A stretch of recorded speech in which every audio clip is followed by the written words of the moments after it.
remember this? Project Fear. Project Fear. Project Fear. And this video, where it tells you that the NHS is broken and the only way to repair it is to leave the EU. Whereas the reality is something a little more akin to this.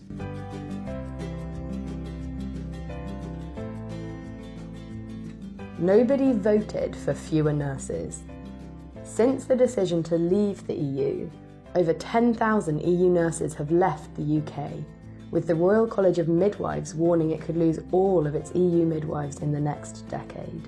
I think there are problems in the NHS. This is Jacob Rees-Mogg. Yes, there are problems with the NHS, and the question is it broken? Well, clearly it is. And it would appear to be the fault of the Tories and Brexit. Before coming here, I cut out some things. Actually, I tore out, to be accurate, some things from The Sun. I'm sure Oxford University would be proud to know that one of its history students is using The Sun as a reference point.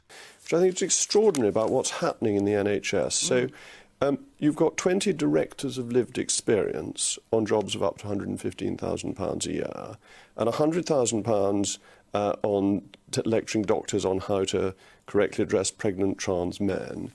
So straight off the bat, he's attacking trans people, shock, and he's also saying it's money being wasted. Well, that's interesting because Brexit has a part to play in all of that. We're now spending about 180 million a year on pointless visa charges. That means 6,000 nurses could be employed, but instead, because we can no longer directly access the EU, they all need visas, and that means visa charges have gone through the roof. Another Brexit bonus. And before anyone says, oh, we should be recruiting from here, I know for a fact that in both Italy and Spain, they've got too many nurses and too few spots. That means they've got an excess, we could be accessing that. But because of Brexit, we're now wasting money on unnecessary visas. And on top of that, a lot of these nurses don't want to come over. I think this is the worst excess of Project Fear, and there aren't enough nurses. Maybe if we hadn't shut our borders to our friends in Europe and all these doctors and nurses hadn't gone home, that wouldn't be at least one of the issues we had to face. And it's interesting because we were warned about this by previous prime ministers from the Tory party. The people running the Brexit campaign would care for the National Health Service is a rather odd one.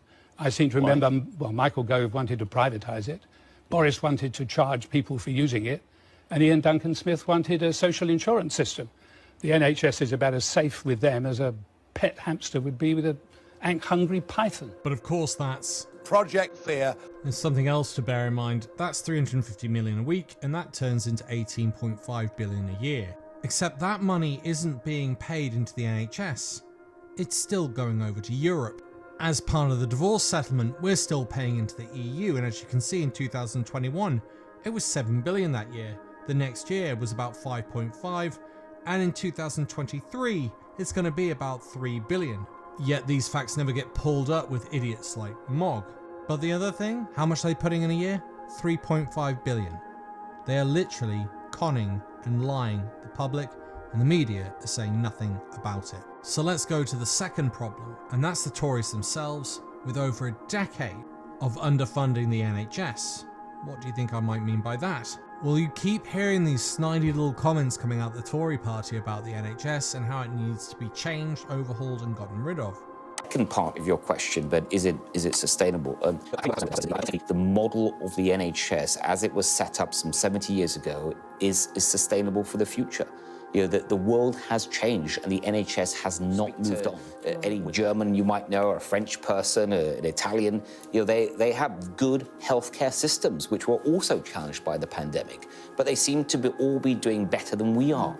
Well, you can see here, and I'll put a link in the description, the average day-to-day health spending in the UK between 2010 and 19 was £3,000 per person, 18% below the EU 14, which averaged at £3,655.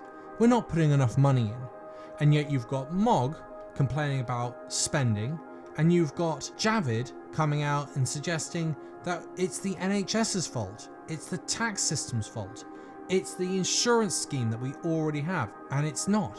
It's underfunded. So remember, everything was meant to be better once we're outside the EU. That was the promise. Have a listen to all of these people talking about their experiences with the NHS. Nick Hume is Chief Executive of East Suffolk and North Essex NHS Trust, with Colchester Hospital, Ipswich Hospital in it. He's worked in the NHS and social care for more than 35 years. So, Nick, thanks so much for joining us. How is it going at the moment? How was today, for example? So today has been challenging. We've seen a lot of patients presenting in both A&E departments at Colchester and Ipswich, possibly as a result of the long weekend and not having access to many of the services that would normally be available over during the week. So we've seen a lot of minor injuries attendances, minor illnesses attendances. But it is challenging. It is the most challenging winter that I've seen in my career. And on the go, you've had to make some basic changes to the hospital. You've had to use new parts of the hospital to accommodate everybody. Yes, we have. At Colchester Hospital, we've had to use our outpatient department to have patients bedded overnight.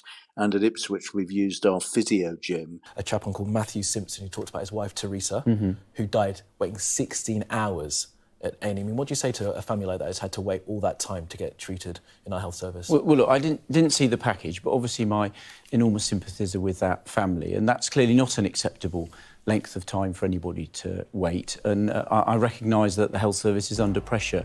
Continue to remember, it's meant to be better, and it's now worse. There are also many personal stories out on the internet and from TV interviews, but I'm not going to relay them on this video. A lot of them are just too harrowing, to be frank. But as you can see here, there are multiple images of people lying and sleeping and getting treatment on the floor of hospitals. It gets worse. Rishi Sunak and Steve Barclay, Minister for Health, are nowhere to be seen, and Parliament is currently on a break. They haven't been recalled. The worst thing is that Sunak has come out and done a press conference, but unfortunately didn't really address any of the issues with the NHS. He hasn't gone near the hospitals. You could turn around and say, well, what can he do? There's two things I can give you off the top of my head. If we've got a shortage of staff, why has he not asked people like they did in COVID, who are retirees, to come in and re-help to get the NHS through the crisis? The second thing is, if capacity is a problem, why have they not reintroduced the Nightingale hospitals? Why have they not got the army involved? These are two simple things they could do, and yet we've heard nothing. The truth is, being outside the EU has exacerbated problems within the NHS, but it's also created a huge amount of power for Westminster, essentially making them an almost authoritarian state with little check and balances on their power. It means that inside the EU we had an extra 10,000 nurses, but we could also be scrambling across Italy and Spain at least to see if there are any nurses in excess. We would also be in less economic turmoil, both because of the divorce bill, but also because we would be able to have access to the EU's market, and therefore businesses would be in a better position than they are now. The worst thing is, as you've been told repeatedly, this is all about Project Fear. The idea that the NHS was going to be improved has been anything but that. Because essentially, and from my own personal perspective, I would say that this is some form of deliberate attempt to eventually get rid of the NHS, which has been going on for over 12 years. Run it down so it isn't palatable and the public don't want it anymore. Before I show my final clip, just want to say a big thank you to all my patrons. You help this channel grow and keep on going. Thank you so much for that support. If you'd like to help out with the channel, you can see in the description below links to both Patreon and to buy me a coffee. In and out is a very hard decision. It's like the other day, my flatmate was making me a peppermint tea, and he said, "Would you like the bag leaving in or taken out?" And it's very hard because if you leave the bag in, then over time, the cup of tea itself as a whole will get stronger, and it might appear like the bag is getting weaker, but it's now part of a stronger cup of tea.